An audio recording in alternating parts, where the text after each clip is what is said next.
उत्तराखंड की सरोवर नगरी नैनीताल अपनी सुंदरता के लिए जानी जाती है, लेकिन लगातार हो रहे भूस्खलन के कारण नगर के अस्तित्व में खतरा मंडरा रहा है। इन सब चीजों को अनदेखा करते हुए प्रशासन द्वारा भविष्य में पर्यटन को लेकर कई निर्माण के प्लान हैं। पर ऐसे में सवाल ये उठता है कि जहां एक तरफ बलिया नाला दरक रहा है और शहर के अंदर की चोटियों में लगातार भूस्खलन हो रहा है, साथ ही झील से लगी ठंडी सड़क में आए दिन भूस्खलन की घटनाएं देखने को मिल रही है, तो ऐसे में नैनीताल और इसके आसपास इतना भारी निर्माण कैसे संभव है? प्रसिद्ध इतिहासकार और पर्यावरणविद प्रोफेसर अजय रावत बताते हैं कि नैनीताल बेहद संवेदनशील है। देखो, नैनीताल जो है वो अत्यधिक संवेदनशील इलाका है और अंग्रेज लोग इस बात को अच्छी तरह से समझते थे, इसीलिए उन्होंने नैनीताल को 3 जोन्स में बांटा था। सेफ जोन, जहाँ पर कंस्ट्रक्शन किया जा सकता है, निर्माण किया जा सकता है, जो बिल्कुल सुरक्षित है। फिर उन्होंने किया था अनसेफ जोन। अनसेफ जोन जहाँ किसी भी प्रकार का निर्माण नहीं हो सकता। और तीसरा जोन जो था वो था डेंजरस जोन। डेंजरस जोन का मतलब ये था कि आप अपने रिस्क पे वहाँ पर निर्माण कर सकते हैं।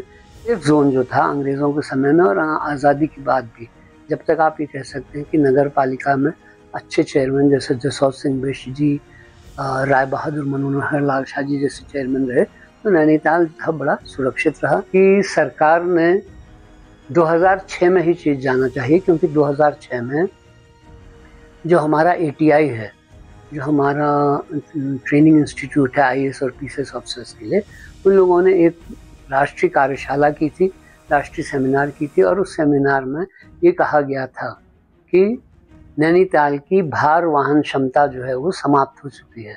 The carrying capacity is over and no further constructions should be permitted in Nainital. लेकिन उनकी बात नहीं मानी गई, निर्माण अभी भी चल रहा है, और दुख की बात यह है कि अवैध निर्माण जो है वो ज़्यादा चल रहा है।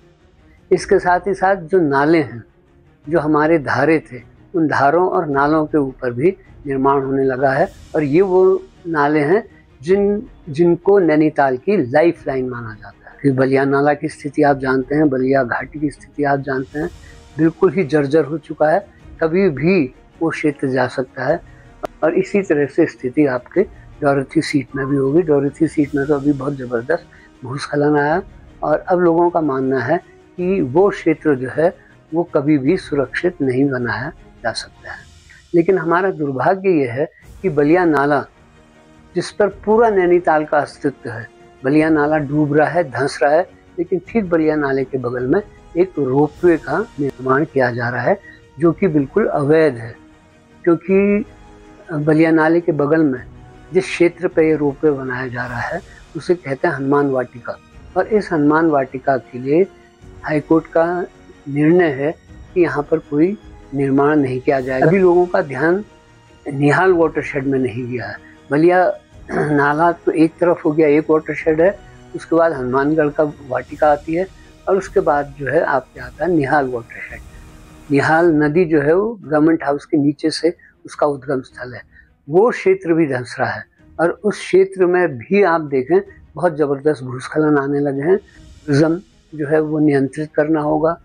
जो पार्किंग का लोग हल्ला कर रहे हैं और अंधाधुंध पार्किंग बना रहे हैं, और ट्रैफिक पर कोई कंट्रोल नहीं कर रहा। मुझे लगता है कि पार्किंग की अब आवश्यकता नहीं है, ज़्यादा आवश्यकता है कि जब टूरिस्ट ज़्यादा है तो उन्हें हल्द्वानी में ही रोक दिया जाए। नाला जो है वो खुद धंस रहा है। बलिया नाला की स्थिति, आपको आश्चर्य होगा, 1995 में जब मैंने सुप्रीम कोर्ट में केस किया था, writ petition number 694 of 1993 decided in 1995, तो उस रिट में क्लियरली सुप्रीम कोर्ट ने महसूस किया कि बलिया नाला धंस रहा है, बलिया नाले में कोई निर्माण नहीं होना चाहिए, कुछ नहीं किया जाना चाहिए, एंड बलिया नाला should be repaired on a war footing, ये सुप्रीम कोर्ट ने कहा है। लेकिन इसके बावजूद वहाँ पर ये कोयला टाल का ये बन रहा है, जो कि गलत है।